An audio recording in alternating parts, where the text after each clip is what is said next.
freedom, resilience, change. Together, we are strong. Together, we are dominant.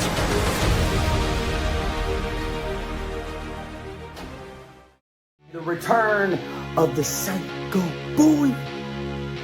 And with every fight made, there's a loser and a winner crowned. Chris Masters, you may be big, you may be strong, you may have experience, but when you stand across the ring from the Psycho Boy, I'm gonna unleash a new level of psycho that you never seen.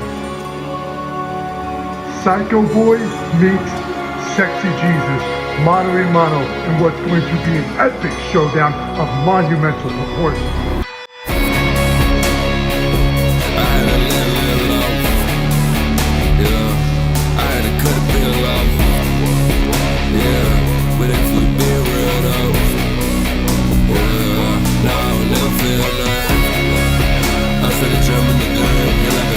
They say disaster has many authors, and as I pen the final chapter of your book, the conclusion will be the Psycho Boy penning you. 1, 2, 3. He was going to unleash a new level of psycho on me and pin me for the 1, 2, 3. Well, guess what, Psycho Boy? August the 10th, there's another meeting that's going to take place. It's going to be the Psycho Boy meets the Master Lock. And there's going to be no 1, 2, 3 because you are going to be out like a light, courtesy of Chris Masters. I take plane to another level. I take highest to a new level. I take it high to a new level. Keep thinking it way past you, so yeah. I ain't mean to burst your bubble, but I ain't in to make a change. I'ma stay the same, bring it to my level.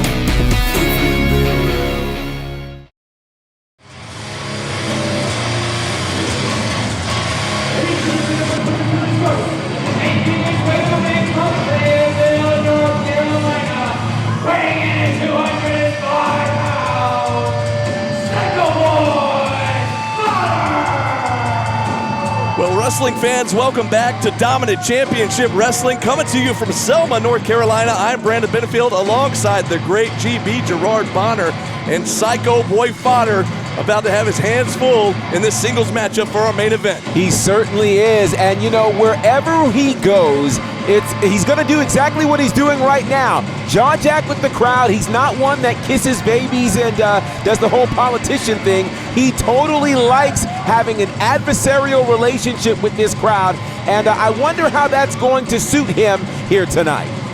Yeah, the crowd will get in his head, and he'll fire it right back with the insults and whatnot. But like I said, he needs to stay focused because he's going to have his hands full with this legendary competitor that's getting ready to make his way to the ring here in just a couple of minutes. He absolutely will, and it's going to be interesting. You know, we've had the privilege of watching the rise of Fodder, and I want to ask you right as we get into this, what do you think it's going to mean for Fodder as he's facing this legend who we're about to see right now? If he can beat this guy, and by this guy, I mean the masterpiece, Chris Masters, he's about to make his entrance here. But add that, chalk it up to another big victory on the top of this great 2024 that he's had already, beating the likes of Matt Sydal, Fandango, Zicky Dice, Tommy Dreamer, Too Cold Scorpio. I mean, you name them, Psycho Boy has beat him here in 2024. He certainly has. This has been his year, no doubt about it. You know, a lot of people come into a given year and they say, it's going to be my year. It's the year of the XYZ. Well, this has absolutely been the year of the Psycho Boy. But for the year of the Psycho Boy, could you say it's been the career of this guy, the masterpiece? Absolutely, and still looking as good as ever. Look at that physique on Chris Masters.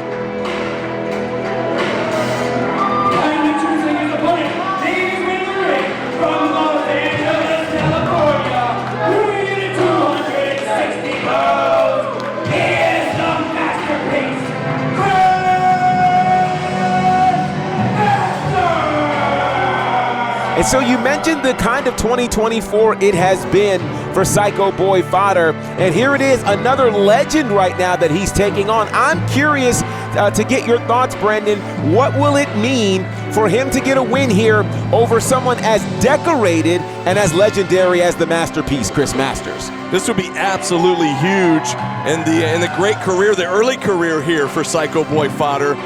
Just another feather in the cap, if you will, if he could beat this guy. Absolutely. You mentioned, the early career, and again, for Psycho Boy Fodder, as much as we have seen of Fodder over these last couple of years, I kind of call him a pandemic baby, as he just really began in the industry during that pandemic year of 2020, and what a rise he has had in this career. And one thing you'll notice right away, normally Psycho Boy Fodder flanked by the Psycho Girl Angelina Love. She is not here tonight, but he did come to the ring with that Psycho stick. He certainly did, and I do wonder, he is so accustomed to literally having the Psycho Girl, and there's the bell. He's so accustomed to having the Psycho Girl at his right hand or perhaps outside of the ring. I wonder what kind of effect it will have for him to be out here solo tonight. Very curious what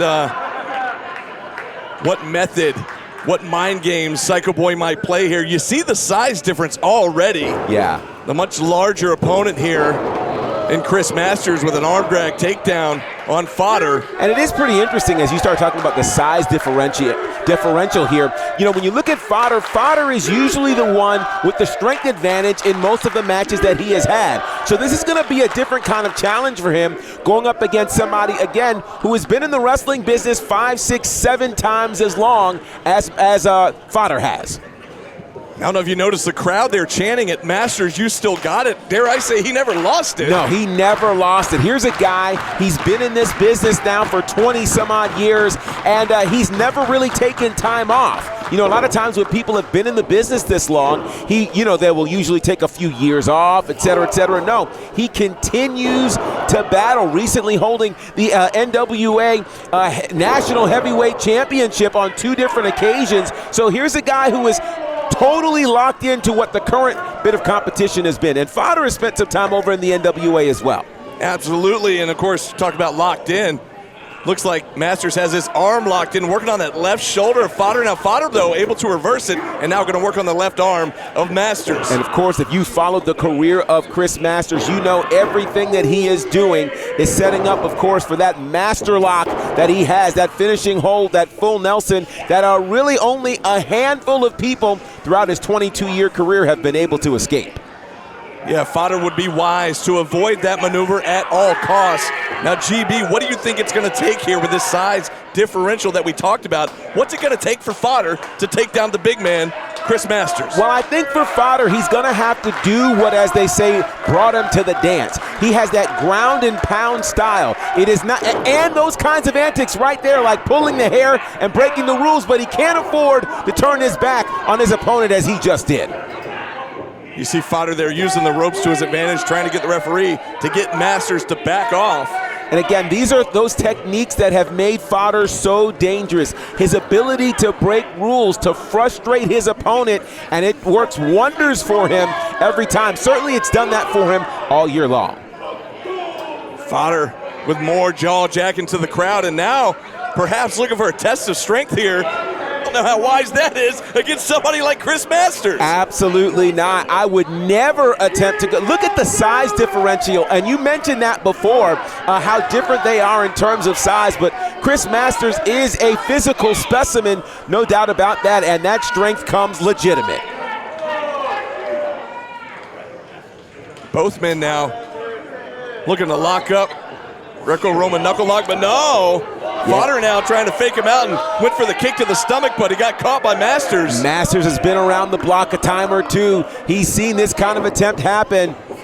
And there's a beautiful arm drag there from Chris Masters. I've got to wonder, we've talked a lot about the impact of Fodder, but what do you think it would mean for Masters as he's continuing his career to come in here to Dominant Championship Wrestling and get a win, of course, over Fodder? Well, we talked about Masters being a veteran here. Yeah. And it's kind of like we talk about guys in high school. You don't want somebody in the senior class to be outdone by somebody from the freshman class. Absolutely. Well, you've got somewhat of a newbie here. I don't want to say newbie. He's been in it a few years, sure, that being Fodder. But Masters has been around quite a while, and you don't want somebody that's only been here a few years trying to get the best of you. You know, you think about someone like Chris Masters, who's had experience, of course, really all over the wrestling world, the WWE, the NWA. He's been in these major promotions. He knows what that is like.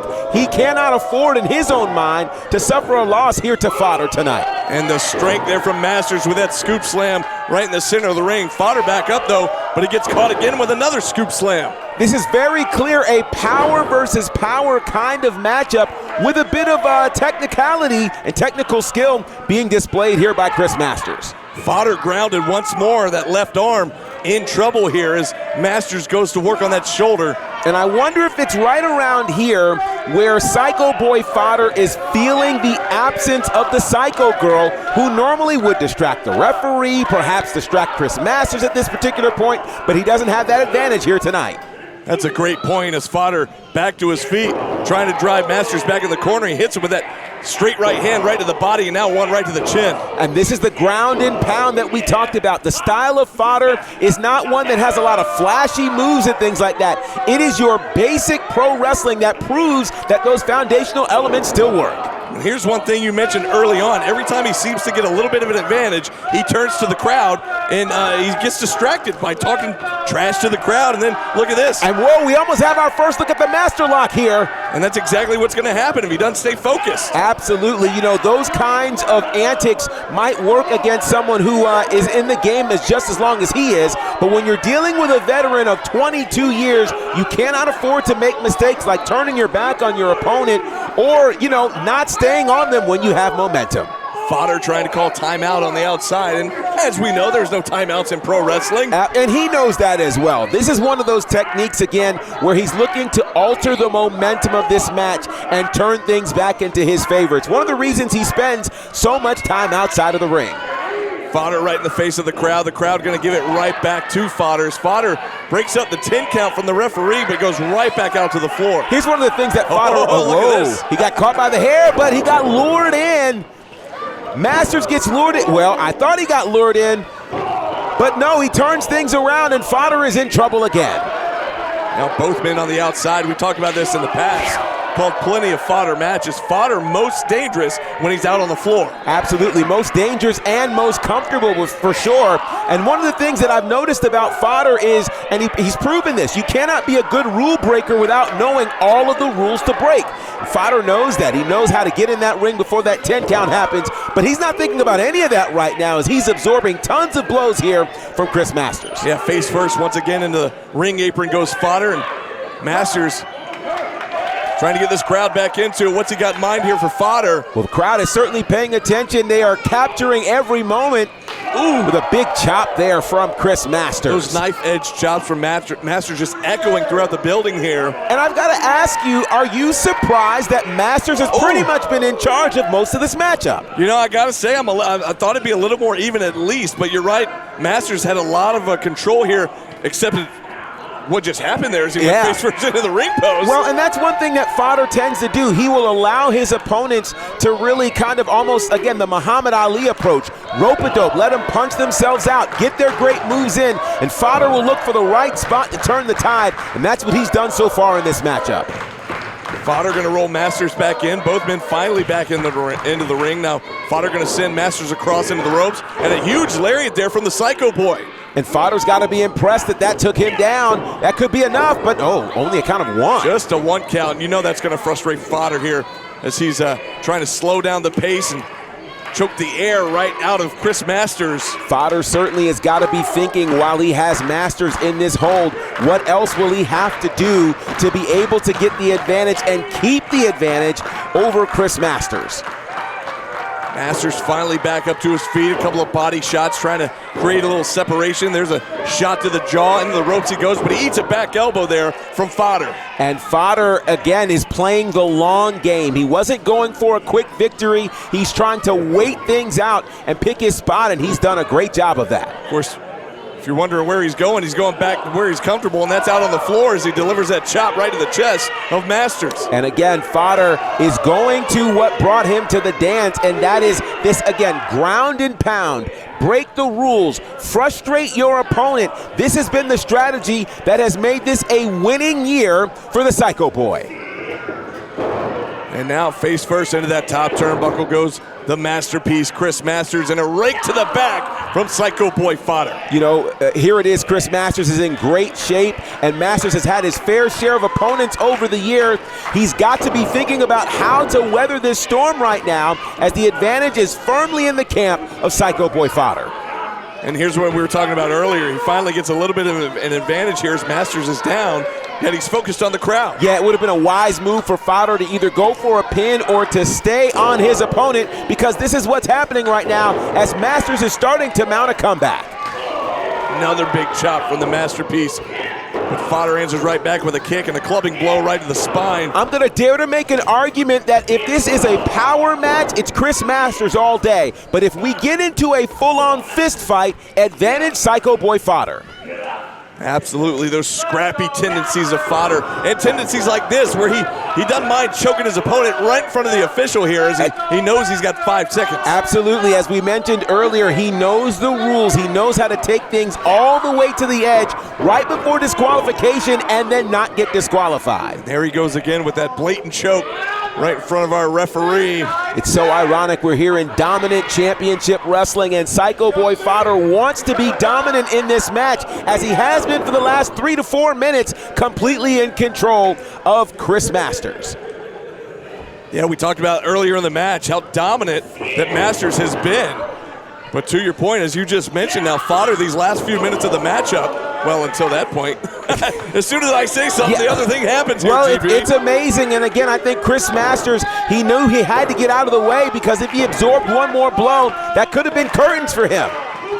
But now here it is, Masters trying to warrant and gain a comeback, perhaps leaning on some of the things that he learned from his trainers from long ago. Trainers like, of course, the great Lance Storm, and he's trying to bring a storm at this particular point on the Psycho Boy Fodder and change the trajectory and momentum of this matchup. That inverted atomic drop there from Masters to Fodder. And now these chops, the right hands, repeatedly to Fodder's chest. Fodder going to reverse into the ropes and a huge shoulder tackle from the masterpiece. This is one of the great things about Chris Masters that makes him dangerous. It's not that he's just a powerhouse, but he is agile. He can fly if necessary. He'll do what he has to do to get that win, but he telegraphed that one. Fodder now charges in, and he just eats a massive spine buster firmly on the pine. That could be enough. Count of 2 and almost, whoa! My goodness. Almost a big win there for the masterpiece. I think even Masters thought that was 3 as he's having a discussion with the referee. Absolutely, the former 2-time national heavyweight champion. Again, he knows what Fodder has done all year long, and he wants to be the one to add a blemish to the 2024 record there of Psycho Boy Fodder, and certainly the masterpiece has the resume to do that. Oh, look at this. A Psycho Cutter from out of nowhere. That's going to do it here, GB. It certainly could. A count of 2. Unbelievable. Oh, even a 1 count even. Wow. And Fodder is livid right now. And rightfully so. Very few people kick out of that cutter. And now, in desperation, the Psycho Boy goes for that Psycho Stick. We knew when he walked out here with it during his entrance, it was going to come into play at some point. And he's risking disqualification at this point. And I don't even think he cares. No, he doesn't. I think he just wants to survive this one. Oh, no. Whoa, he almost hit the referee. Masters moves. He almost hit the ref. The ref snatches the wow, he had the master lock in. Are you kidding me? Put a low blow and the referee missed it. Not like this. Come on. Come on. Fodder wins it with a roll-up. Are you kidding me?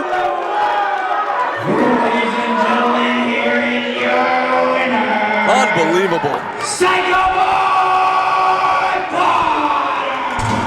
Well, by hook or by crook, Psycho Boy Fodder finds a way to get a win, scoring a massive win here over the masterpiece.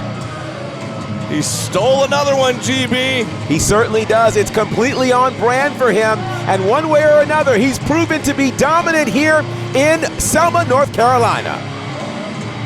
That's going to do it, fans. We'll see you next time for more DCW.